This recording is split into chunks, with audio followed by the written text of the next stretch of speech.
nous sommes déplacés aujourd'hui en tant que représentant du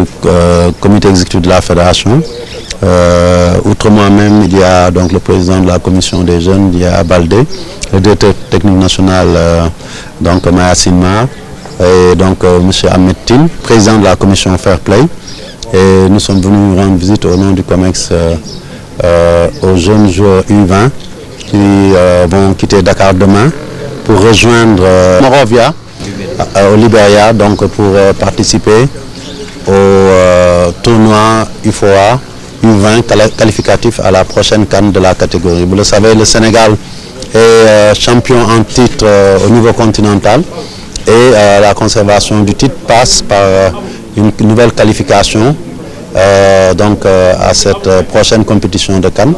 Et pour se qualifier, c'est simple, il faut être finaliste. Mais l'objectif, c'est de confirmer notre, notre suprématie au niveau de la zone en essayant, pourquoi pas, de gagner ce trophée à nouveau,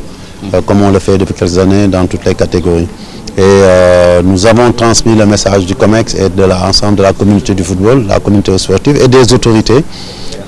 ainsi que du peuple sénégalais, parce qu'il est important que ces jeunes-là puissent comprendre les enjeux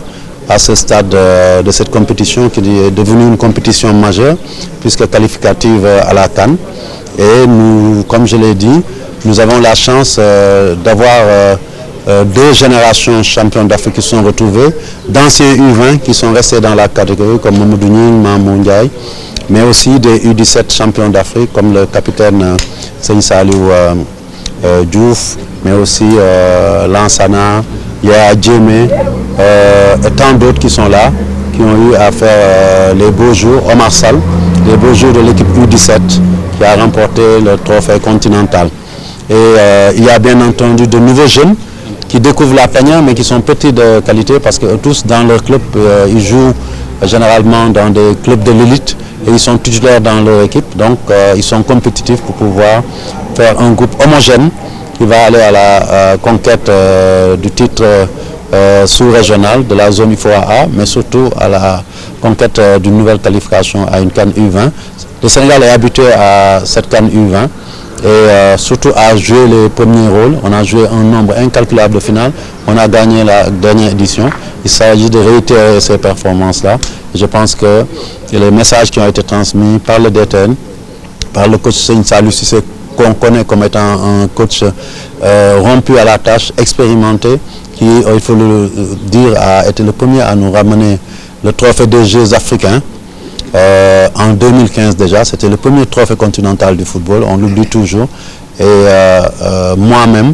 nous leur permettront peut-être de pouvoir aller dans cette compétition, gonfler à bloc, motiver comme jamais, pour porter haut les couleurs nationales, ainsi que l'emblème de notre pays, parce qu'aujourd'hui ce dont il s'agit, c'est de perpétuer cette ère de titres et de performances qui s'est ouverte au Sénégal et qui ne doit pas s'arrêter de sitôt, parce que nous avons toujours clamé haut et fort que l'objectif, ce n'était pas de gagner une seule fois dans chaque catégorie, c'était de gagner toujours et partout dans les compétitions internationales, et on y est, et on est prêt à cette conquête avec cette nouvelle génération de U20.